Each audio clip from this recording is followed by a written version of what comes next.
Hello，大家好。今日黃師奶廚房呢，就想介紹一個野葛菜山魚湯。咁呢個湯呢，可以清肝火啦，亦係可以清痰火咳嗽，同埋腰背痛、關節疼痛，同埋潤喉嚨嘅。咁去到街市呢，就賣山草藥嘅檔呢，除咗有魚腥草賣呢，就你可以望下最外面嗰啲呢，就係野葛菜啦。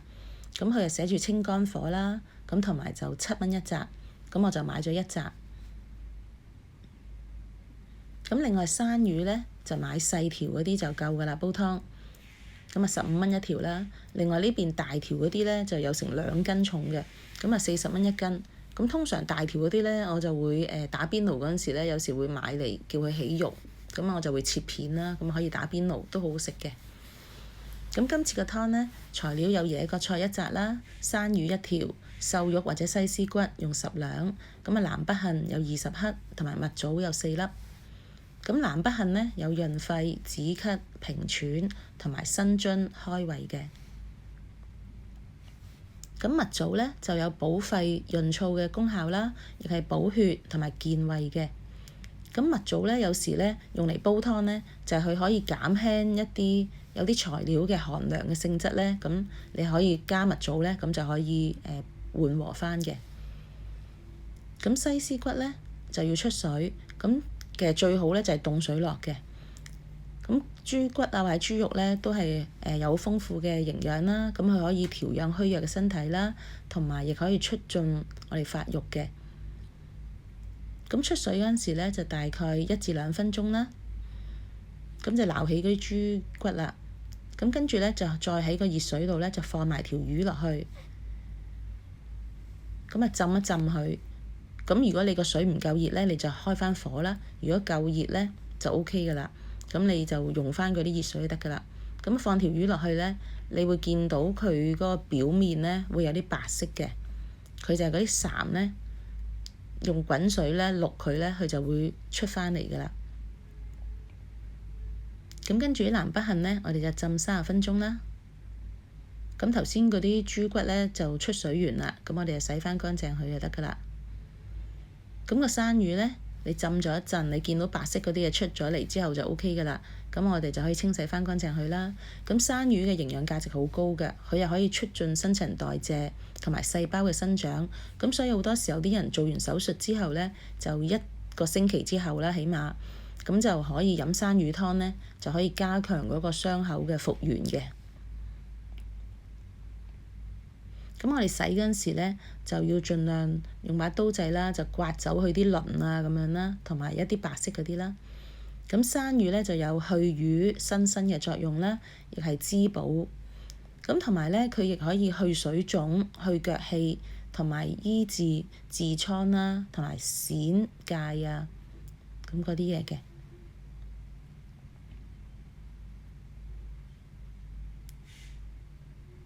咁係洗嗰陣時呢，就要小心少少啦，因為驚佢會有啲位呢會拮到你自己嘅。咁同埋就洗返乾淨啲。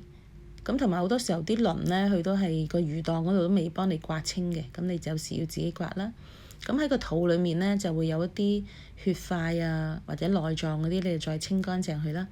咁喺條骨嗰度嗰啲紅色嗰啲血塊呢，你都可以清乾淨佢嘅。咁同埋呢，用魚煲湯呢，其實應該要煎下佢嘅。咁呢，就由於我自己今次呢，就太過趕時間，我自己都忘記咗。咁如果你哋自己煲湯嗰陣時呢，你洗乾淨之後啦，就擎乾水啦，咁就可以用個油鑊呢，就煎下佢，咁啊煎到佢少少金黃色，咁啊用嚟煲湯呢，就會更加奶白色嘅。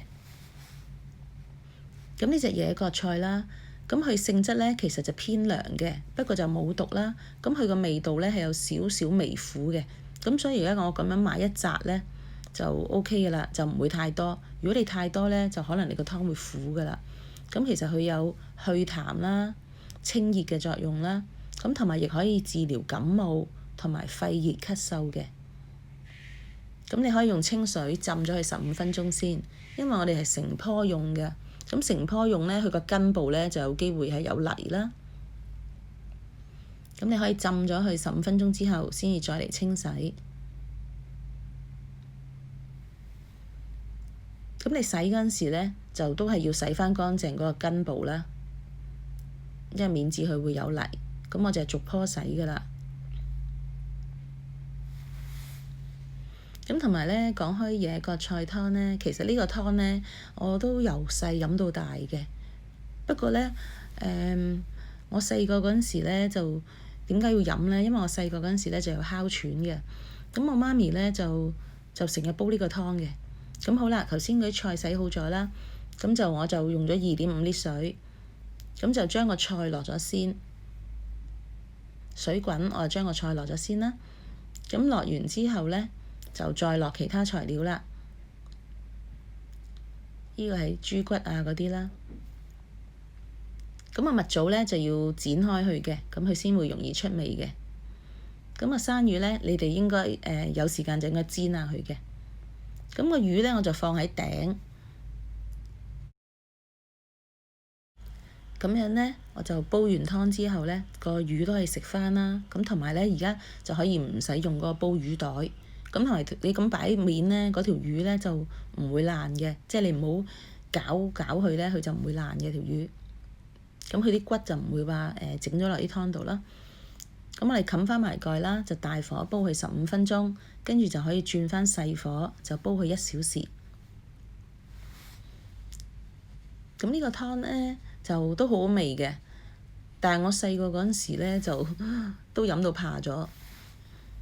咁我哋飲之前咧就落少少鹽調味啦。咁咧係呢個湯咧係非常適合咧好乾燥嘅天氣飲用嘅。咁所以其實而家飲咧第日都 OK 嘅。